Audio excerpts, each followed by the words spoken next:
Listening to your body and knowing the dangers of arrhythmic heart rates is something Dr. Shobva is here to help explain why it's so important to pay attention. Dr. Shobva, thank you so much for being here. We always appreciate it. Good to be here. Yes. So let's just talk about rhythm problems in general. This is something that a lot of people, they may not be aware of, but they may have as well, right? That's right. Normally, see, our heart rates go anywhere from 50 beats a minute to about 100 beats a minute. If you're asleep, it'll dip down in the 40s. If you're exercising, it'll go up above 100. So that's all normal. But then we start having irregular rhythms where you have extra beats but there should not be, or drop beats where you should not have a drop beat. Right. And sometimes the heart rate just takes off and becomes very irregular. And so it's important to watch out for some of these, because though some of them are fairly benign and it happens because of things that you do to yourself, some of them can be dangerous and life-threatening. Okay, and so what are some of the symptoms that people can maybe look out for if they have something that is something more serious that's, you know, wanting them to go to the doctor and get it checked out? Sure. And some of these symptoms overlap with other conditions too, so you have to be careful. Sometimes people will just feel palpitations, like their heart is racing, you know, butterflies sort of pounding in the chest. Right. Some people will just get short of breath. Some people will feel a flip-flop. That's how they describe it, like the heart is just skipping a beat or just flip-flopping. And some will feel like they're getting dizzy or lightheaded. Some people will actually pass out, and some people will present with stroke as the first symptom of a rhythm problem. Wow. Very interesting. So there's some that are very serious and some that aren't so serious, but it's something that people should really pay attention to, right? Right, right. And so why is it so important, you know, for them to pay attention to and then to obviously go see a doctor and tell them about what they're feeling? Sure. Like one of the common things that people do to themselves is drinking a lot of caffeine, and that's you know, you can be drinking Diet Coke, but if it's not caffeine free, it's still got a lot of caffeine. Right. Tea. Chocolate, right? If you take ibuprofen or Aleve over the counter. Now sometimes if your potassium or magnesium is a little low, your heart will skip quite a bit. If you have not slept well the night before, or you're under a lot of emotional stress, you will feel a lot of skip beats. And oftentimes high blood pressure can also be associated with a lot of skip beats. So sometimes cutting back on some of these risk factors will automatically make all your skip beats go away. Right. Some people are born with electrical problems that run in families, so if you've had parents that have had it, then you could be at risk for it.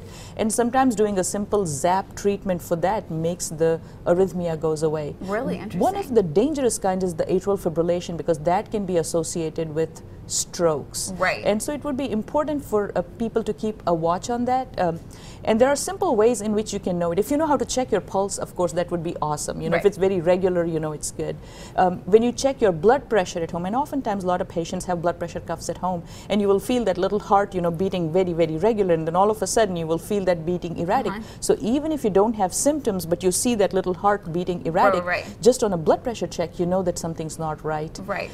And you mentioned a lot of those risk factors, like caffeine, you know, maybe in the Coke or in the coffee or tea. You talk about stress. You talk about, you know, maybe high blood pressure. What are sleep apnea as well? Sleep apnea. So what are maybe things that people can do to maybe lessen the risks, but also things that they can do at home? That's right. Like I said, you know, risk factor modification about some of the things, you know, making sure your potassium, magnesium levels are good. Some things about the vitamins that she mentioned earlier. You know, if your body is depleted in vitamins and electrolytes, you want to eat healthy and eat right and exercise.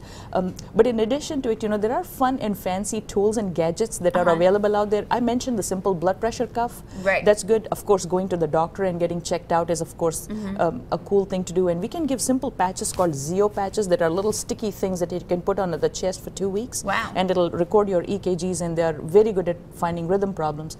But if you are a gadget kind of person and you like your cell phone and apps, and you have the watches, the new Apple watches, right? Like the Apple Watch. You know, we've been able to look at our EKGs, actual EKGs like you do in a doctor's office, you know, one-line EKG for quite a while now. You can download an app. One of them is called Cardia or AliveCore, and now Apple Watch was very compatible with that, but now they have got their own little new Apple Watch coming out with the AFib tool. It's also very good for people with falls, you know, how to diagnose, you know, recognize people who fall down, and, you know, because fall risk is also very dangerous.